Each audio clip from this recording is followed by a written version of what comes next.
Hello, Scorpio friends. I'm Annie Botticelli, and welcome to my Scorpio December 2024 Astrology Horoscope forecast. I'm calling the theme of this month for Scorpios Weapons of Mass Construction, and you will see all of the ways why this is a time for building for Scorpios. This is for you if Scorpio is your sun sign, your moon sign, your rising sign, or any other Scorpio placement you're listening for. What I'm going to talk about here is part of your astrological picture.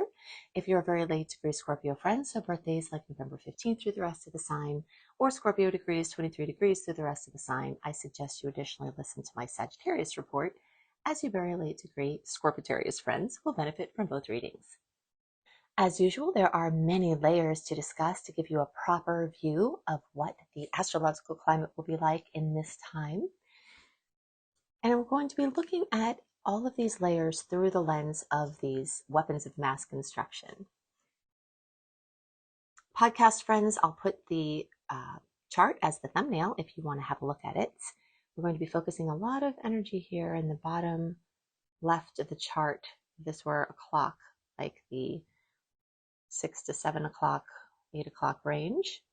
I'll be pointing out quite a few things outside of that zone. YouTube friends, I'll be working on the chart. If you want the audio version, you can search for Annie Botticelli Astro Kisses, Scorpio December 2024, and catch the podcast version. And if podcast friends, you want to see me working on the chart, you can come on over to YouTube. I have a lot of important dates that I'm going to go into this month, but right now I want to start with the moons as a structure. We have 3 notable moons this month. The first is December 1st, new moon in Sagittarius. And this is going to also include a discussion about all of this other energy in Sagittarius, the sun, Mercury in retrograde, and this new moon on December 1st. Okay, now I'll just give you the Mercury retrograde dates just so we can have a proper grouping of this Sagittarius energy. Mercury pre-shadow period started November 8th, went retrograde November 25th, will go direct December 14th, and will stretch in its post-shadow period until January 3rd. So basically the whole month of December is still covered in retrograde of some sort, but as December moves on, we'll be getting out of that web, and you will feel that. You'll feel things lighten and get more clear and easier to schedule, and a little bit more prospective instead of retrospective, although we are still going to be in Mars retrograde for quite a long time, so we're not going to release that layer. But you will feel that shift mid-month, and things will start to get, just more free of the web of the miscommunications that Mercury retrograde tends to have. Okay, so new moons are a time for setting intentions. And when we're talking about a new moon in your second house of Taurus, which is where all of this energy for Sagittarius is, this is a time of building. This is a time of foundational building. Taurus is the foundational builder, that ground level experience. This is a financial revolution where you are having all of these tools, which I'm calling weapons, and flipping the idea of weapon into basically a weapon being something you use against the difficult things in your life where you can make things better. But in this case, you're using these tools that are not dangerous to other people, but are dangerous to the blocks within yourself because they will help you bring those down. So we've got this foundational building, and this is part 1 of our construction phase. The energy of Sagittarius is really important to discuss here. Sagittarius is buoyant, it's fiery, it's energetic, it's vibrant, it's optimistic, it's excessive, it's visionary, it's forward thinking, it's solution oriented, and it's sort of free flowing. And this is the energy that's predominating this month. And actually, Sagittarius energy was crowding out some of your Scorpio energy, even in November. Usually Scorpio is November is a Scorpio dominated month until the month progresses, and then the Sagittarius energies come in. But we had strong Sagittarius energy throughout all of the month. So we've been working with this. And while there is a little bit of a conflict here because it's water versus, for Scorpio, because it's water versus fire, I always see the fiery energies when they come for water signs like Scorpio as being a flame under your watery pot, for better or worse. So you can have nuisances that are causing you to jump into action, but you can have catalysts that help you to create and manifest and construct. So the sun here enlivens, it brightens, it shows you everything right in your financial sector. It shows you everything wrong in your financial sector. Like a bright light in a dark room, you can see things that you hadn't seen before, for better and worse. You could see the colors better, you can see the details of paintings better, but you can also see the cracks in the paints, damaged wood or dust or whatever. So this spotlight going through your money house is showing you where you need to make adjustments. And it can also bring warmth and vibrance and sustenance. The new moon here is this time to set intentions, build new foundations. When we add Sagittarius to the story, there's this focus on expansion and optimism and forward thinkingness. With the second house involvement, we're also working with these resources and values and your self-worth as it relates to money and your financial consciousness. So since we've had strong Sagittarius energy since November, the title of the November Scorpio report is Wealth Wave, because there's a lot of focus in the second house as well. And so this is continuing. Okay, so this is a fantastic time to set financial goals and build long-term stability, all within the lens of the retrograde though, okay? Because in the retrograde, this is our tides here, they're coming in. So when the tides are coming in, you're on the shore. If you try to put things out, it's going to come back in. And if you're doing something short term, like a promo or a quick something you're trying to get done, you may want to have a quick turnover, and that can be great. Well, that's why I give you this information, to align your rhythms with the natural rhythms of the universe. If you try to push something all the way out here, it's not going to get that far. It'll just bounce back. That's why this isn't the best time for making big, long-term, binding, non-flexible decisions. You don't have all the information, things are shaky. You can't see that far into the future to try to plan for, contingencies. This is a time that's better for interim plans and very flexible kind of bridges that build until the energies are stronger for a lot of forward movement. Now, you will get some forward movement as the month progresses because Mercury goes direct, but it won't be until May that we really start to see a big push forward. You might start to feel it. March is getting stronger, April is getting stronger, and then out of the shadow of Mars retrograde in May, it will get really strong. So I'll just give you those dates now. October 7th, we started the pre-shadow retrograde period. December 6th, this month, is the official retrograde after all of this ado, waiting for that. February 24th of 2025 is when it goes direct, and the post-shadow period lasts until May. Okay, so, all of this is within the lens of, we're working undercover, we're working behind the scenes, we're working on short-term goals that could wind up leading you to the long-term goals, but you can't see that far yet, or you can't get there yet, or you can't plan for that yet. So focusing on small steps, creating a budget, clearing up debt, increasing your income, increasing your financial IQ. These are carryovers from last month that are moving into this time as well. Mercury in retrograde here also can bring money back from the past and can bring information back from the past. And because of this strong focus on Sagittarius, there is this component of learning, of education. You may have a learning curve in order to be able to manage your money better or increase your earning potentials. There could be something about international business or different languages or different cultures.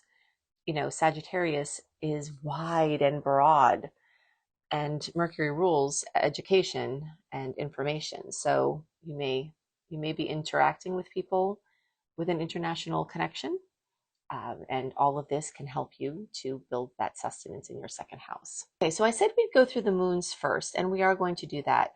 The next thing that I want to talk about is the days around December 15th. We've got the full moon in Gemini. Okay, so that's going to be here at 24 degrees. Full moon in Gemini happening in the Scorpio 8th house of Scorpio. And so we see fullness, completion, fruition, drama, illumination, elucidation, culmination, clarity in the energy of Gemini, which is going to come up again as we talk about these Capricorn planets moving through the third house of Gemini. So all of the Gemini things I'm going to discuss are not just centered around the middle of the month. They are also present all month through Capricorn transits that go through the third house, which rules Gemini. So these are big trends for you. And these are going to be your tools or your weapons in your mass construction. And this has to do with communication. So education is one of your tools in, for your mass construction. Sustainability is a tool, the second house. Now we're getting into communication, writing, mobility, devices that we use, to do those things. And siblings, relatives other than your parents or kids, all of those people can hold a lot of weight and a lot of focus this month. And they may be part of your tool set for whatever it is you're building. You may be building with a sibling or building with these relatives.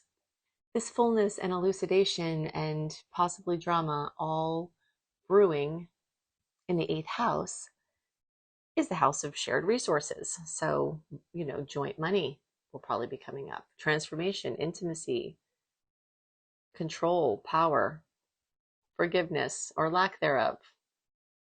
It's a really, really good time to solve financial partnerships and come to a close and get things out on the table for, for shared financial and family situations.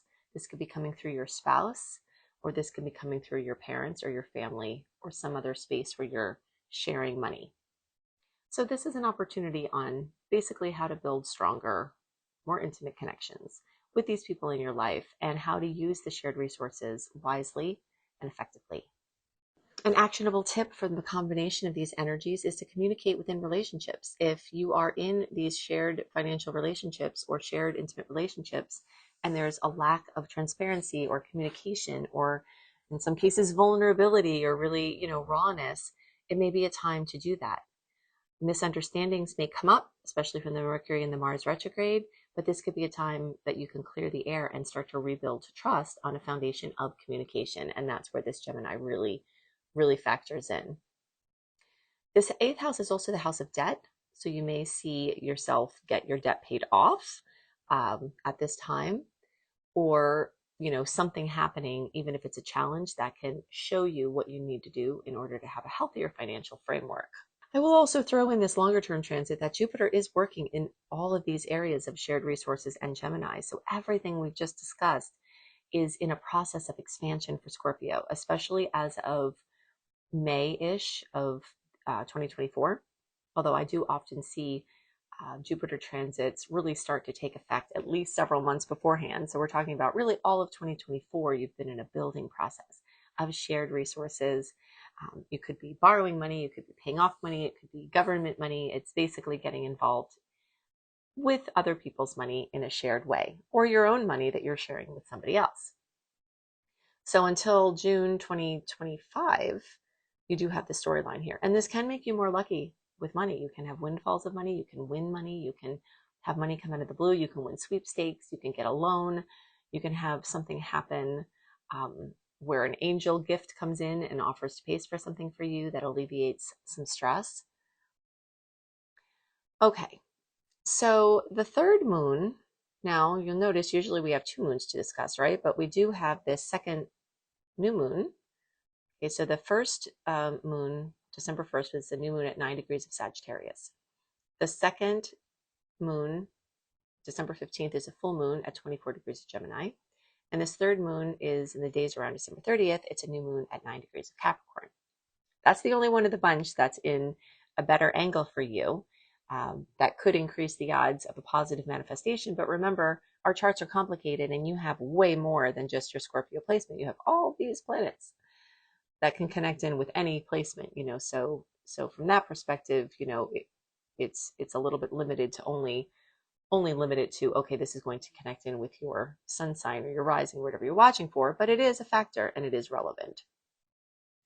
So the second new moon in a sign or a calendar month is a black moon. Eastern time zone and East will have this as a black moon. The earlier time zones than that had a black moon in November because they actually had this new moon in Sagittarius on the 30th of November instead of December 1st. It's kind of semantics, but basically a black moon helps you to plant your seeds even deeper with stronger support for them to pop open, to thrive in the future. So basically when you have a black moon, you can protect and nurture the seeds that you set for your intentions or for whatever you have your new beginnings at this time to have a fuller future.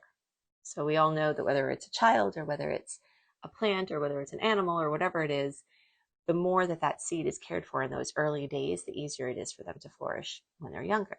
I mean, when they're older. And that's what, the idea of this black moon. So in the days around the 30th, we've got this new moon at 9 degrees of Cap here.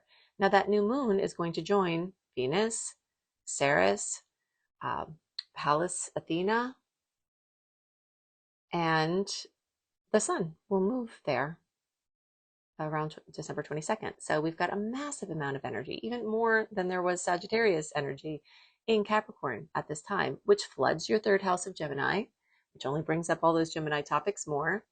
And it brings in this element of Capricorn, which is also about building. Just like that second house Taurus, Capricorn is an earth sign that rules the 10th house, ruled by Saturn.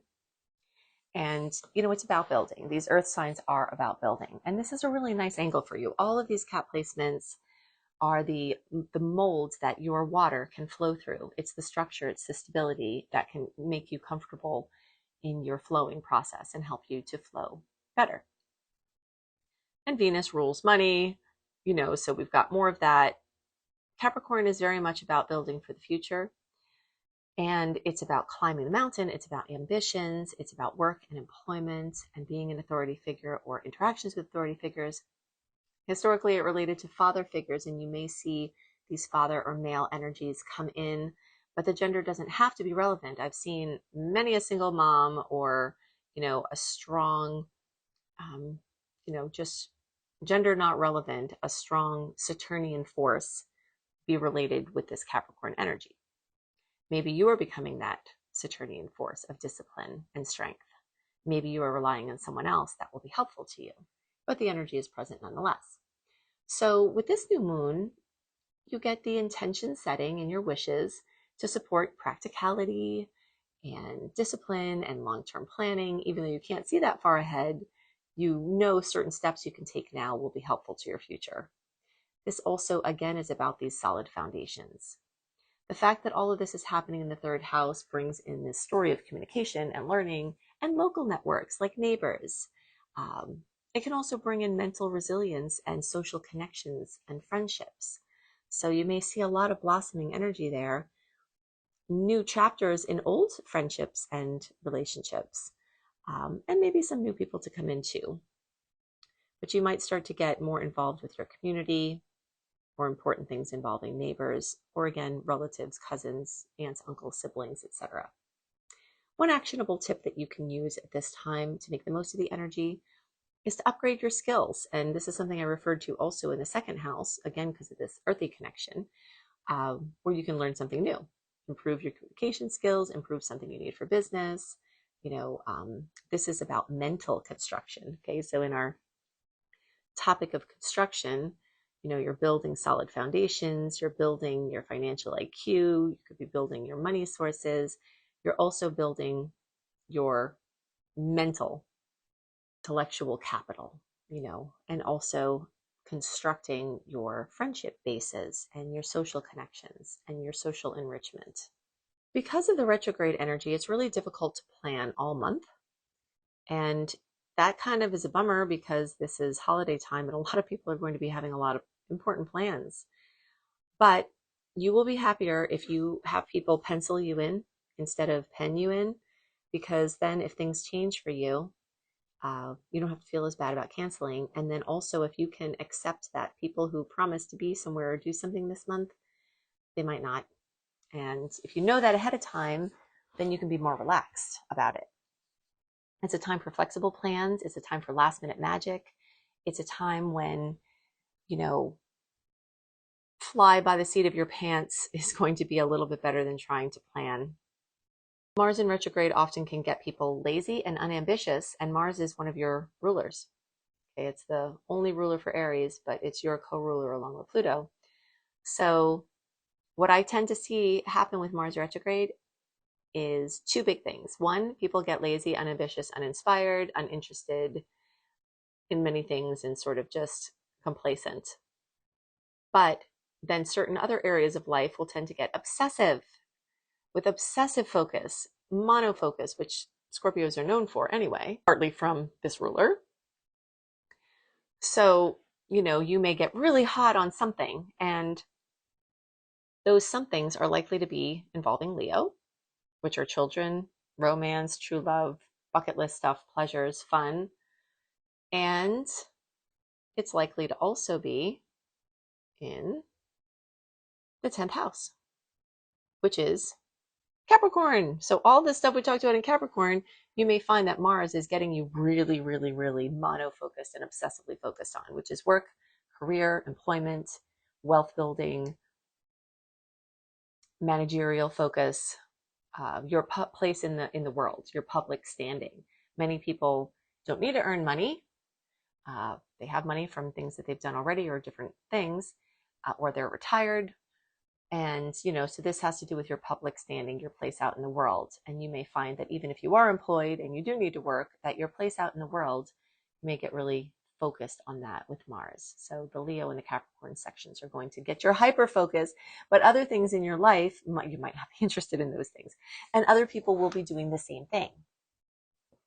So, if you wonder why people are acting strange and not showing up, or they're really, really showing up for certain things, like they're, just going bonkers on something, it's this Mars switch. It coaxes these different extremes out of people in this retrograde.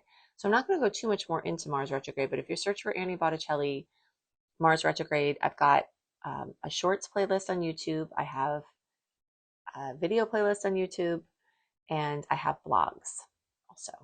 Because of the nature of the retrograde, the energy going backwards, and this is going through your career and work, this may be a time where you reevaluate your career goals.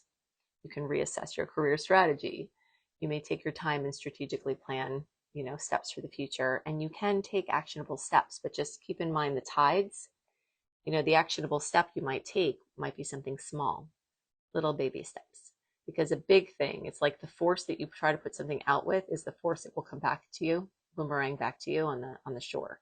So in general, just keep in mind that this month, even though you'll start to see a little bit of a shift in the second half of the month with Mercury going direct, things will be flowing, better.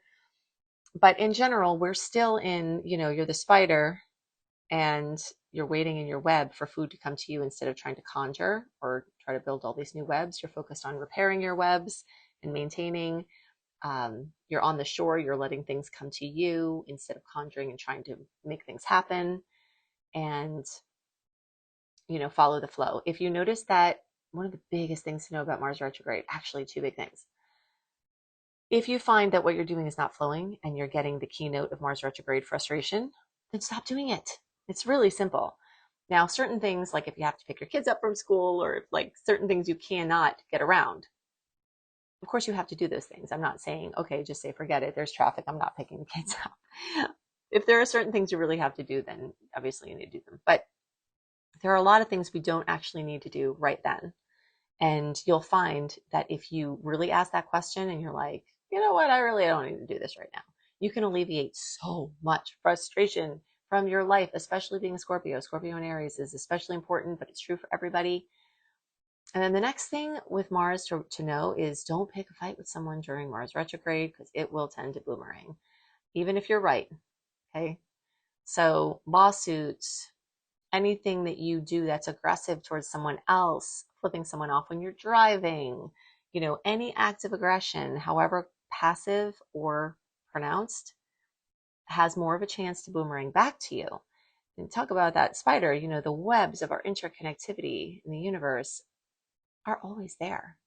Some people can see them, some people can feel them. Science may not have been able to catch up with showing all of this, but they are aware that there is something that connects us, which is why you can think of someone across the world and they call, or we can tune into different vibrations from different places, because information travels along these pathways. And just because they're not easily visible doesn't mean that they're not there. And so that interconnected web that is real and is there, when it's Mars retrograde, when you try to throw something out, it tends to swing back to you pretty quickly and pretty harshly. So just kind of be aware of that. And one of the lessons here is that this is the time to deal with those frustrations.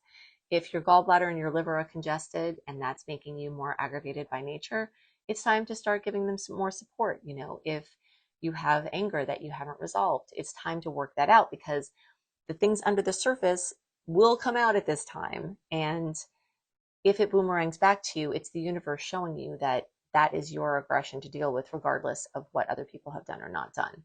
So it's a very big universal lesson at this time. And since that Leo energy does square Scorpio, you know, this is a pressure point, but this is the exact kind of pressure point that can crack you out of an old habit or pattern.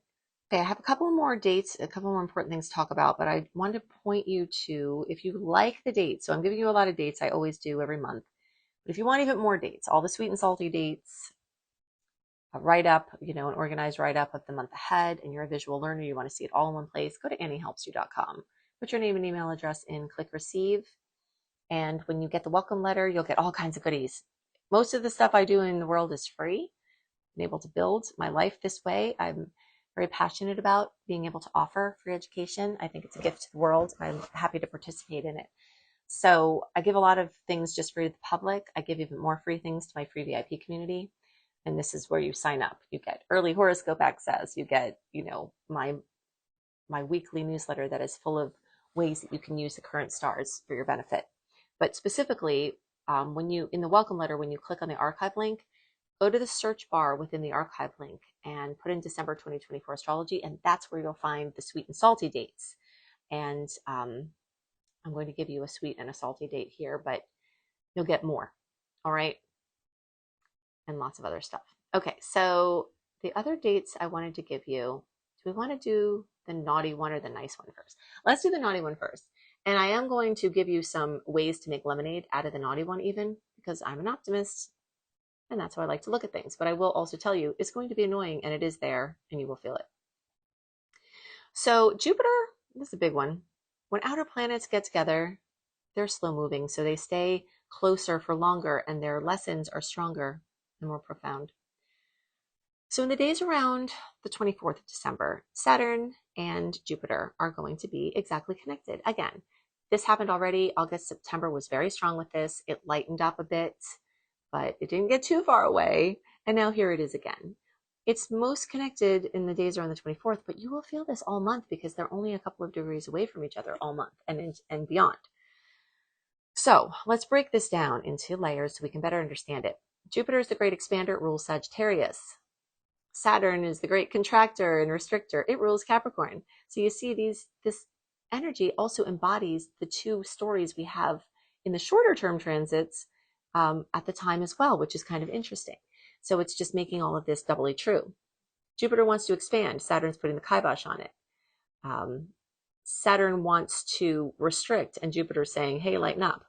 So, you know, these points of conflict within yourself of things trying to expand but being stopped, and things that are trying to be stable or getting loose or whatever, that's what's happening.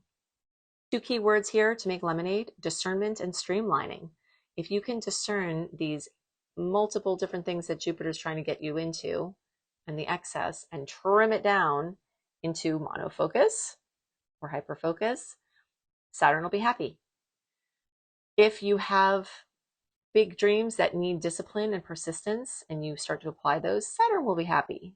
So that's what we're trying to do here. And specifically for Scorpio, this is your Leo house of true love and romance and kids, etc., you know, and passions and creative flow. So you may feel the push and pull there. And then it's your 8th house, which we talked about at length. Okay. So these are, you know, your shared resources. So there's this conflict between what other people need from you and your own creative flow, basically, and fun. So the last thing in the days around the 19th, Venus is going to get over into Aquarius. It's going to trine, most favorable aspect in all of astrology, Jupiter, bringing blessings to home, family, real estate, along with, you know, your shared resources. So you could get a gift or something could come through that could benefit your family.